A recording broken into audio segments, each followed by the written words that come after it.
Dave Benson. Thank you for watching, thank you for being here, thank you for pressing those funny buttons that brought you zooming into the studio today. This is the Dave Benson Show, and you've just dialed into the #1 independent talk show on the planet. Except, apparently not the only talk show. As it seems our competition is back, Jimmy Kimmel has finally returned to his place behind the desk on Jimmy Kimmel Live. Now, it's been a turbulent week of Will He, Won't He, and it kind of played out like the world's least sexy season of The Bachelor. You know those shows where you're yelling at the screen, just hand out the rose already! Except in this case, the rose was a network contract, and the audience was ABC executives trying to figure out if Jimmy was actually worth the headache. Spoiler alert, he is.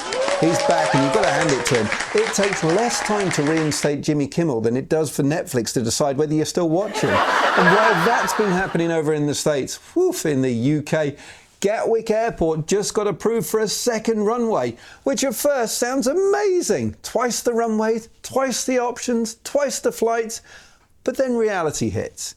Twice the queues, twice the luggage carousels that never deliver your bag, and twice the opportunity for your flights to be delayed just enough for you to spend £12 on a soggy airport sandwich.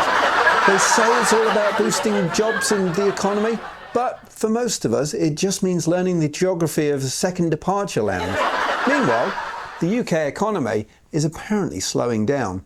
But get this, gold prices are hitting record highs.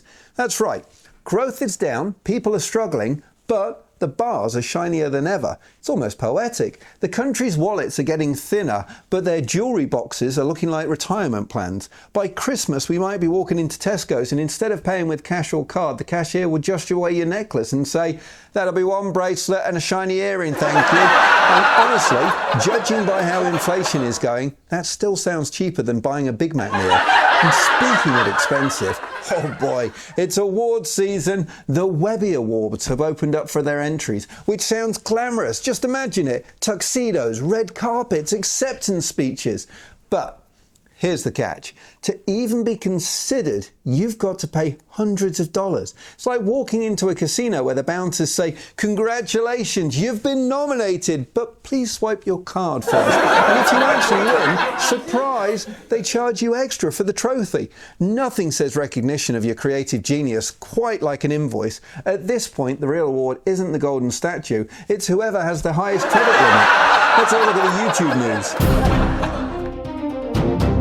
YouTube held its big event, Made on YouTube. They rolled out AI tools faster than a Silicon Valley garage sale. There's an Ask Studio chatbot that explains your analytics. So imagine this, you're pouring your heart into a video for weeks, uploading it at 2 a.m, and then asking the chatbot, "How's it doing?" And it replies, "Well, Dave, you uploaded it at 2 a.m. You spelled your title wrong, and your face looks like a passport photo. So yeah, not great." And now they've got likeness detection to stop people using your face without permission, which sounds great, but it's going to be bad news because 80% of TikTok memes are about to get deleted. YouTube Live now lets you play live games, mini games during the streams, so you can be bearing your soul, talking about your deepest childhood trauma, and at the same time, 10,000 strangers are spamming L because you lost at Tetris. And get this, ads don't interrupt anymore. They sit side by side with your live stream, which means I'm going to be mid-rant about my soda stream breaking, while on the right-hand side there's a guy smiling and saying, "Buy a soda stream today." No.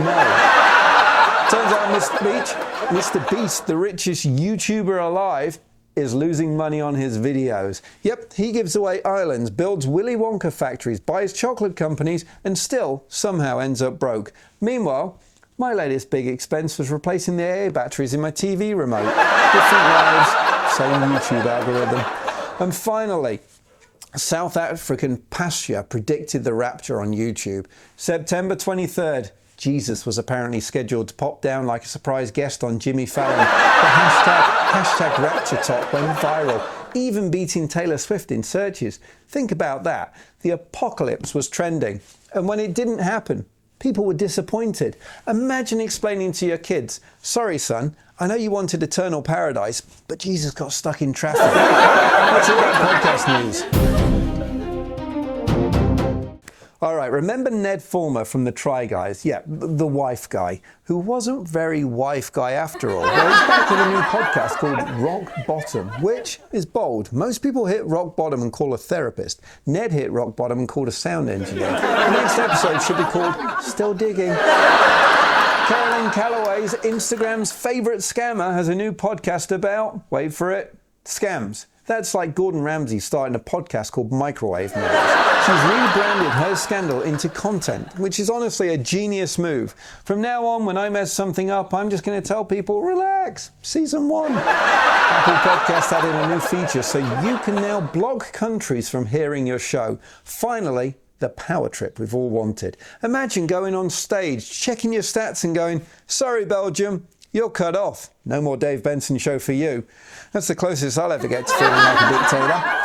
And finally, there's a new app called Pod Analyst that lets you see your podcast stats in one place. And that's from Apple, Spotify, YouTube, everything, which is perfect because now instead of seeing that nobody listens to me on Spotify, I get to see that nobody listens to me everywhere. Comprehensive failure. Finally, some closure. We've got an amazing show for you today. Oh, I can't wait for you to meet this guest. It is going to be mind-blowing. Tom, let's get those titles rolled. I said I